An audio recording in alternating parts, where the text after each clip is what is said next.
Gozdz with Golden Age Living. I'm here today at Boca Tech and Automation to learn about the smart home. Jeff Galea is going to give me a tour of this technology and what's available. Well, thanks, Wanda. You know, the smart home is probably one of the most misunderstood topics. I'd like to start out describing a smart home by using an analogy of something I know everybody is familiar with, which is their own modern automobile. If you think about it, that incorporates everything that we're talking about in a smart home today. For example, if I open up my car door, the lights come on. That's lighting control. You get in the car, you shut the door, the lights don't immediately shut off. That dome light stays on, right? And when you put your key in or you hit the start button, then it dims down, right? And as you're driving along and you come up to a stoplight, you'll notice the radio will go louder and softer as you increase speed, and maybe your windshield wipers will go on and off automatically with the moisture sensor. They'll go faster when you're driving faster, slower, and maybe even stop and just go intermittent at stoplights.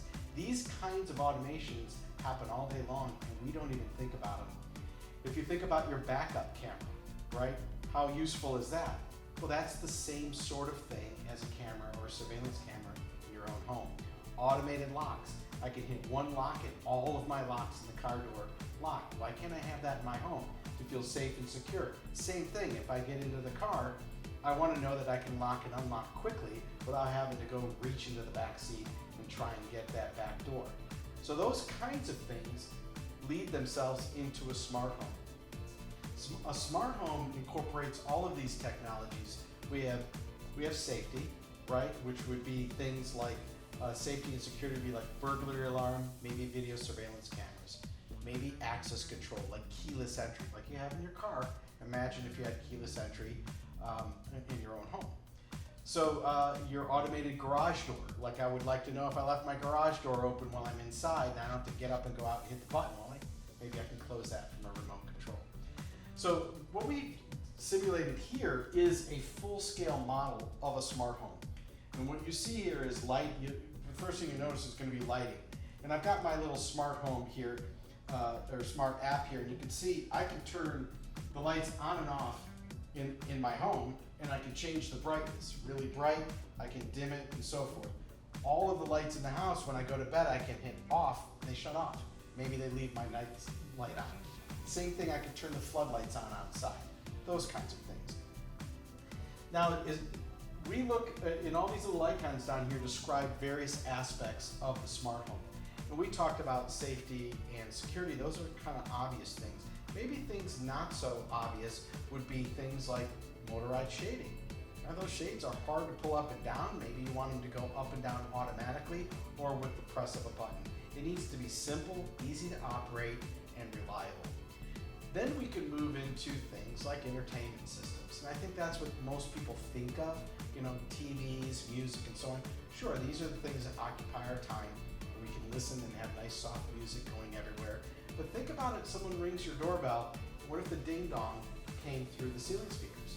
So you're out in the backyard, you're in the shower, you're somewhere, and you actually hear the doorbell. Or it comes on your phone so you can answer it when you're at Publix, right?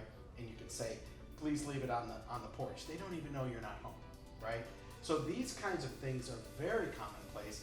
A typical smart home incorporates all of these things in one fashion or another, depending on the needs of the client. Jeff, can you tell me if we have people with different needs, so say mom has cataracts and dad has glaucoma, and they need different types of lighting in order to navigate through the home, how would that work? Yeah, so this is a great topic because the state of the art of LED lighting has come so far in the past 5 years. One of the problems that we had early on was this whole idea of dimming a light. You don't want it on full bright all the time, right? LED light is very bright and that's very good, but we're used to incandescent light where I can dim it down like a candlelight. We want this 0 to 100% dimming. Regular old, I'll call them cheap LEDs, they can't do that. They're more like 20 to 100% flicker. Modern lighting can actually change the color temperature, so white light, maybe outside like a moonlight, kind of bluish white, all the way down to candlelight, which is very, very dim. And they have this full spectrum. So when you're quilting or doing close work, you might want very bright light, but when you're relaxing and reading a book, maybe you want to warm it down a bit, right? So this is all incorporated into modern LED lighting and can be done by zone, right? Each room can have a different setting, and then you can also do scenes like pathway lighting. If you want to make your way to the refrigerator or to the bathroom at night, rather than turn all the lights on, it can just light up the pathway with a nice even scene, 20%, and it can be triggered to when you get up at night, a motion detector just turns them on, and then when you go lay down in bed after no motion for say 10 minutes, they all shut down again. Well, that's really important, Jeff, because safety is really controlled by lighting, and if we have good lighting, then it helps us to prevent fall prevention and keep us safe in our environment.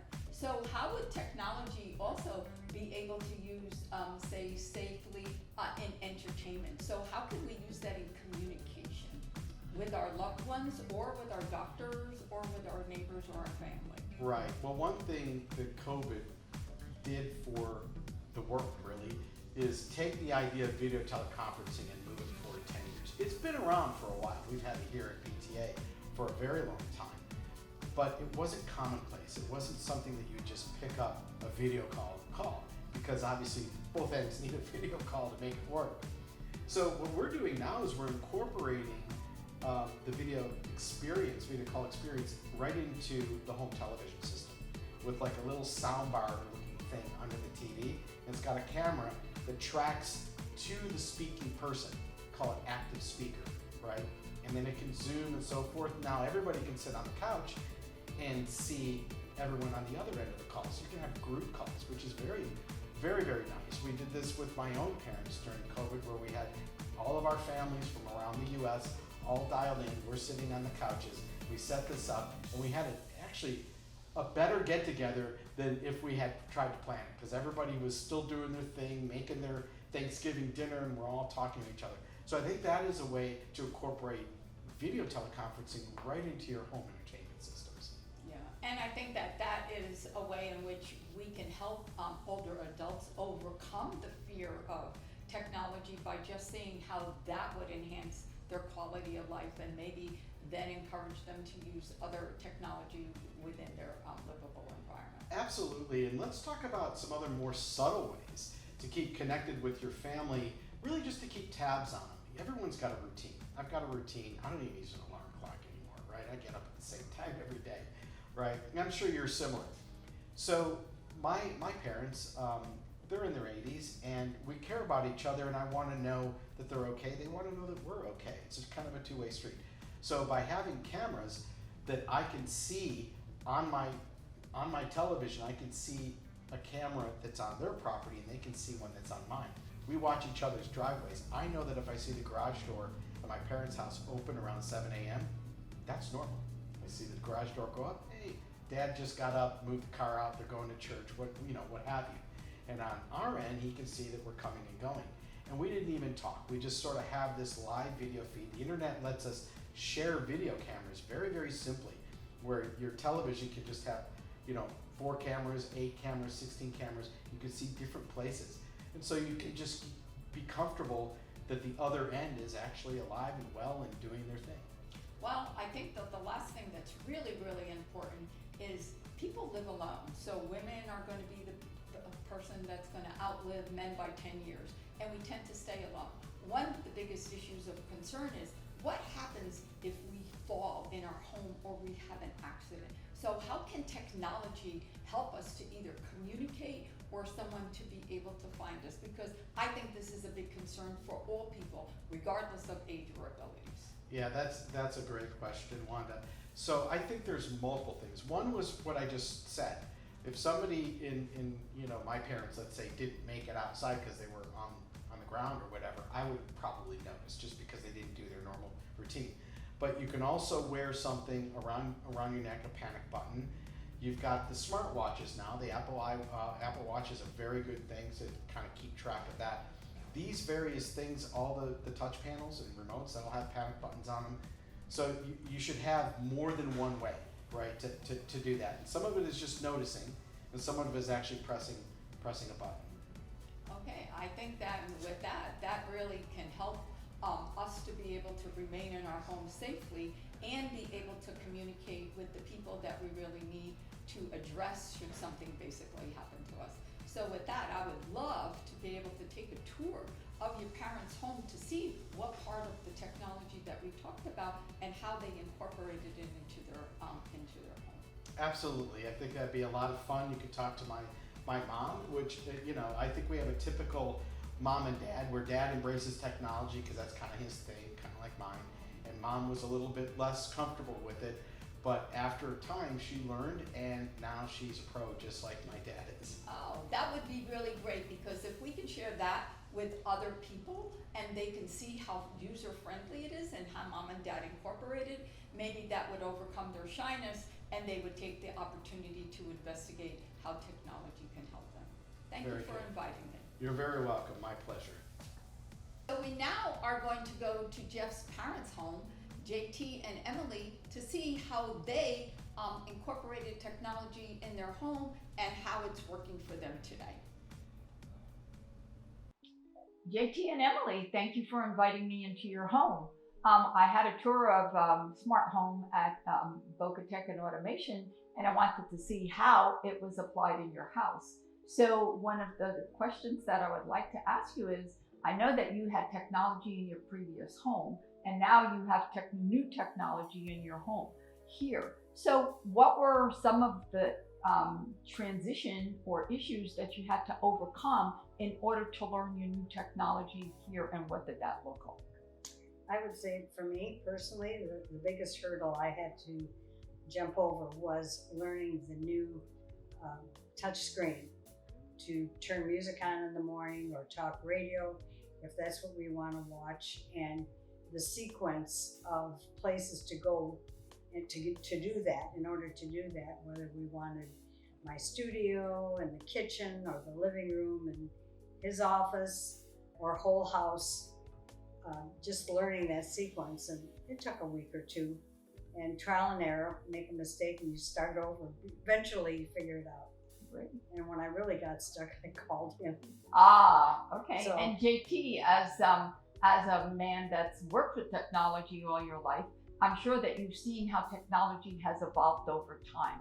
So how did the old way that you see technology, and how do you see it today, and how has it improved you?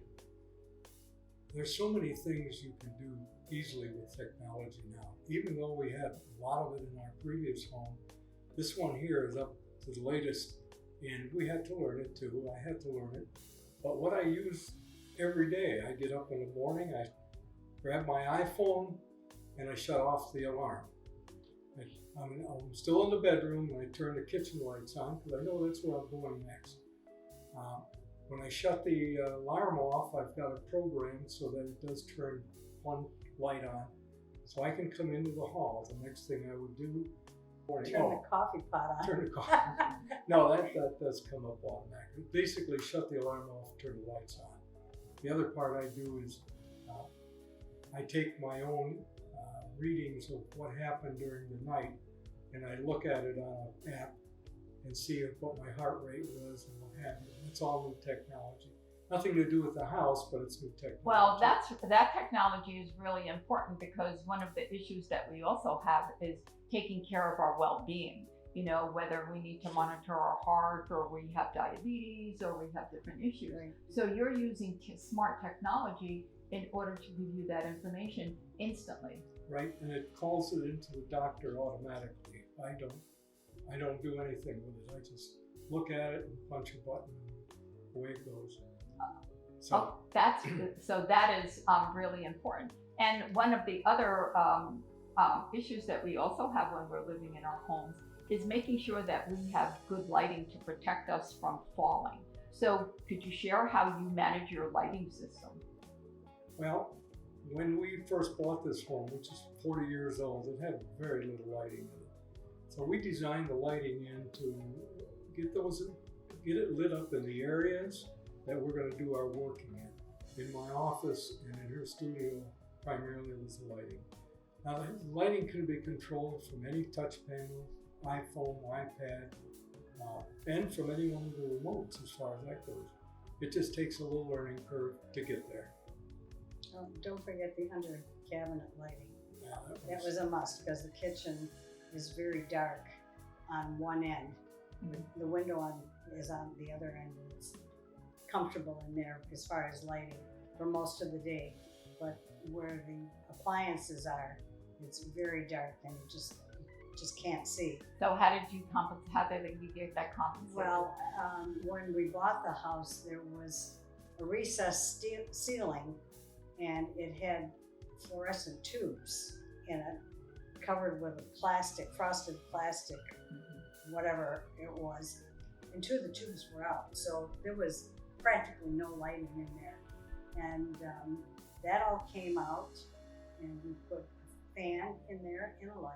And we had Jeff put in nice spots, evenly spaced spots all around the kitchen, so that there's one right over the sink, one right over the stove, and so on. And under cabinet lighting goes all the way around, which is wonderful. A wonderful saver Yes, in order for you to absolutely. be able to take Absolutely. care of yourself while you're Right. preparing food. What I also see is, Emily and JT, you have this really large television on your wall here. And I'm interested because, again, you're technology savvy most than most people, but I wanted to know, how do you share, or who are you interacting with, and how are you interacting with your family and friends, now, or have you been doing that in the past? Well, we in FaceTime. We both have iPhones, so we FaceTime. We Zoomed WEBEX. when COVID really started locking everything down.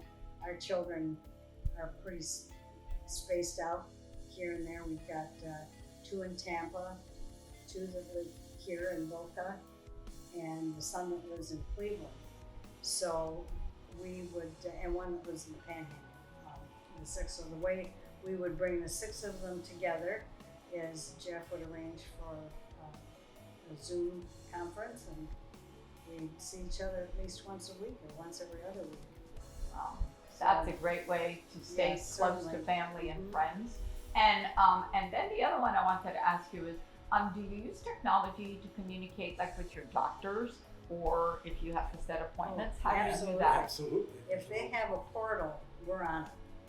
I wish they all had portals, and if they have portals, that they read what's on the portal. So when you send them a message, or you need a medicine, a prescription refilled, it's easy to do.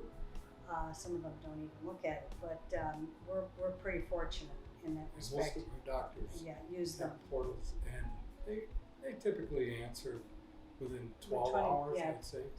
At 24 at the most. Yeah. And when COVID was at its worst, say maybe about a year ago, we both had virtual appointments, which was very handy. Oh, so the doctor was able to Yeah. interact with you and Absolutely. see you. Yeah, Wonderful. We would Zoom with them, and he's getting data, at least for me, he's getting data anyhow, so On a he's daily- got the data. on a daily basis. And how are you sending data to the doctor?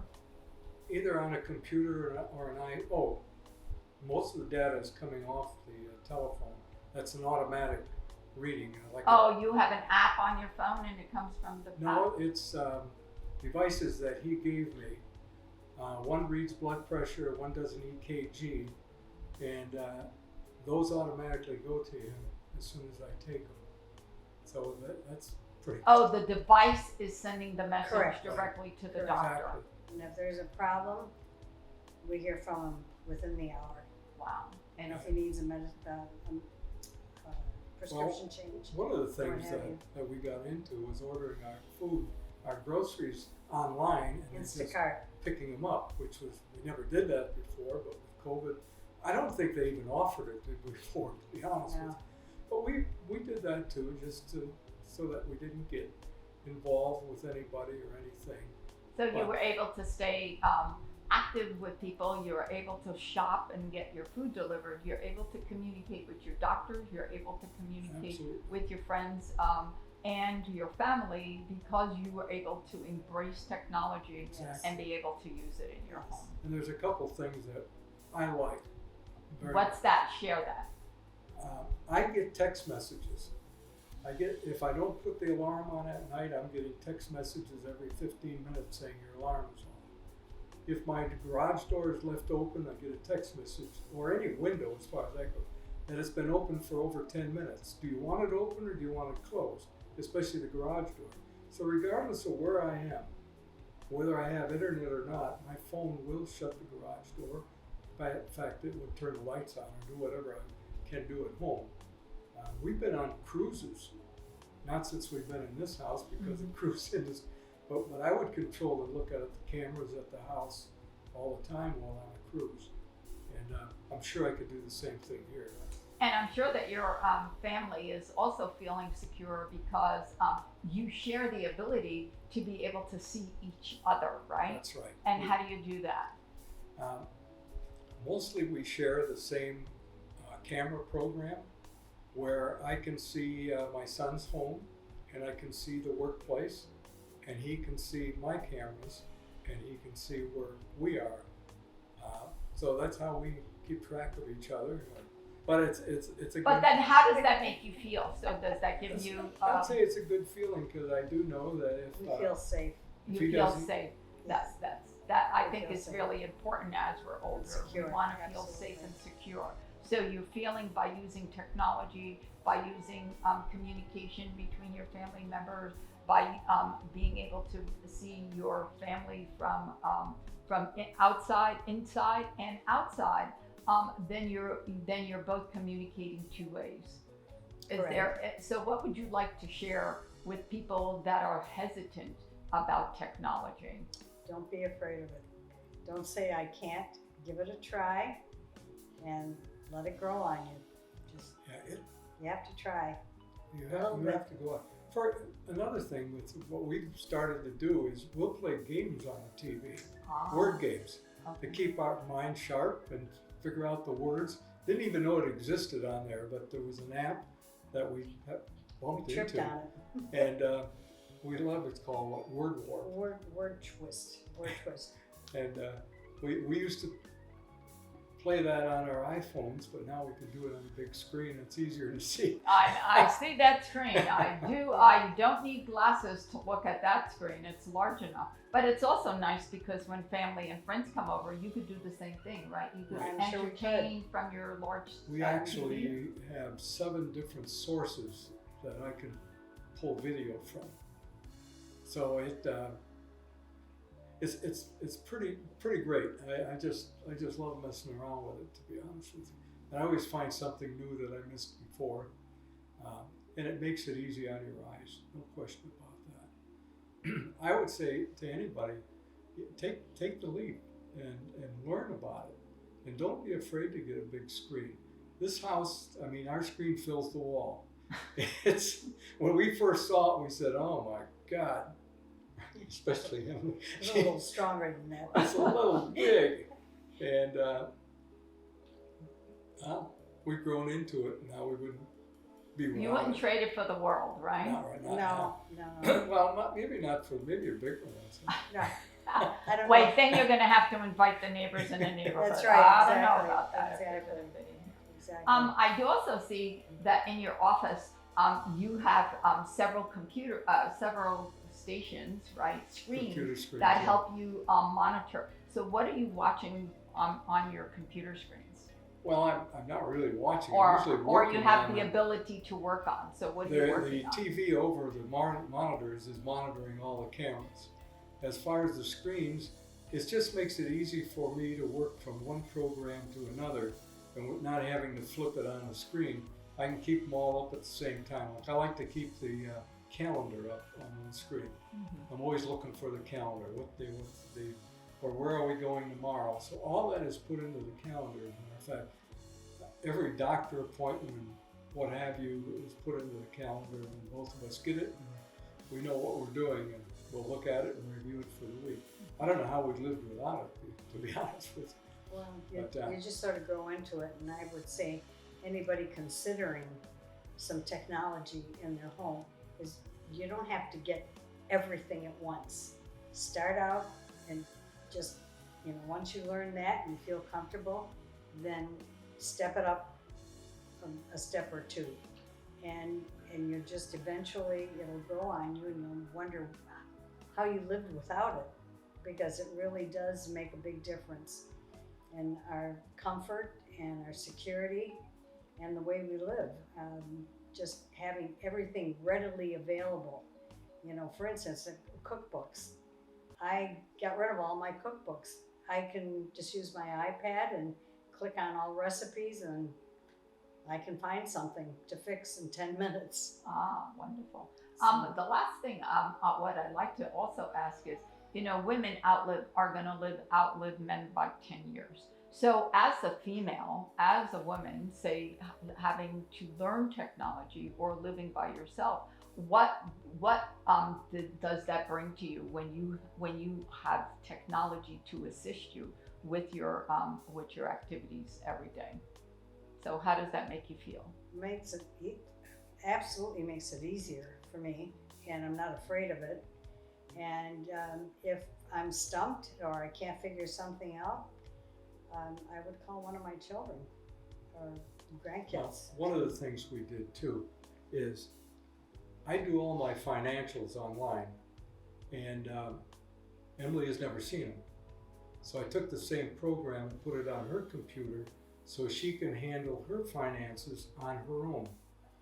So when the day comes that I'm not here, she has her own credit cards, her own checking account, her own savings account, and uses the same program, maybe not to the extent I use it, but enough to balance a checking account, to talk to the bank or what have you.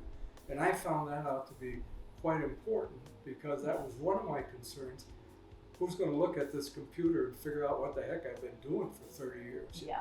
So Emily has learned. So Emily embraced not only technology, but she also embraced a sense of independence, because now she can care for, she can take care of herself, not only mentally, but again, if she needs to be able to cash a check or go to the bank or purchase a product, she knows how to do that because she's not totally dependent on someone else to do it for her. Yes. All these doctor portals, she has her own, I have mine, and We manage our we own. manage our own. So each of you manage your own well-being. Yes. That is really Yes. excellent. That's excellent. very That was important. very, I think that was very smart, because usually one person takes care of it and the other person is just dependent, but teaching both of you how to do that We learn gives you that together. sense of security that if anything happens, Yes. you can then stand on your own 2 feet, for lack of better word. Yeah. It would probably get a little more complicated, but the program's there. Yeah. It's just ramp it up a little bit. Wow. You know, other technologies, of course, we didn't talk about the cooling system. Oh yeah, so let's just so well-being or wellness is a really big issue for us too. So again, we're confined to our home, and we're here now 24/7. You know, COVID, we used to go to work, we came home, so now our environment is much more different because we're 24/7 breathing the air. So what kind of air conditioner or what have you added to help you with the quality of your home, air in your home? Well, the new electronic thermostat that anticipates the temperature you want. So if you set something that says at 8 o'clock I want to be at 75 degrees, at 8 o'clock you're at 75, not starting to get to it. It ramps up. So it's intuitive. It knows what you want and how long it takes to get there. Of course, the temperature can be adjusted, again, from any iPhone, iPad, whatever. We have numerous ways to adjust it. If I want to change it, if I'm too warm sitting here, I can just play with my iPhone and turn it up, turn it down. And it's always monitoring too. The only things that we really added that I felt were necessary was a system that uses ions to clear the air. And I did put one in our previous home. I put that in, and UV lighting to kill any mold that wants to grow up. Those things are important because Especially they get in this your climate. environment. And, Yeah. so those were a couple of things I added there. I'm trying to think of course, the automatic door. You saw that when you came in. That I can give people different programs and allow them to come in. And it does tell me who opened the door and what time, and did they close it when they left. And this lets our daughter come in for that. We dog sit, so we don't have to be home. She comes in, brings the dog over. I get a message on my phone or on my watch, usually both, that I know the door was opened, I know the door was closed, and I know who did it. Mhm. So that's security right there. That is a big sense of security, not only for you, but also for your family that knows that That's you're right. being taken care of and that you're watching for each other. It seems like the whole house is with the rack that we put in there, that everything is works out of the rack. And that room was built. It's got, it had to have ventilation in it. It's got its own lighting system. It's got its own circuits. So its own backup system, which helps when you. So I was just going to ask you, the last one was, what kind of backup system? So, we're in Florida and we have power failure, in the summertime. So Well, what do you have for backup? You have the instantaneous backup, which are the batteries that are in the rack or on every computer and on her sewing machine and her computer and so forth. But they'll only last 10, 15 minutes. If we were out more than that, I've got a generator in the garage that I go to. Well, That was great. what? I want to thank you for this great interview. I think that you will inspire other people to be able to embrace or even look at technology, those that are hesitant about doing it. So thank you hope for so. sharing your stories with me. You're I very appreciate welcome. that. Thank you for coming.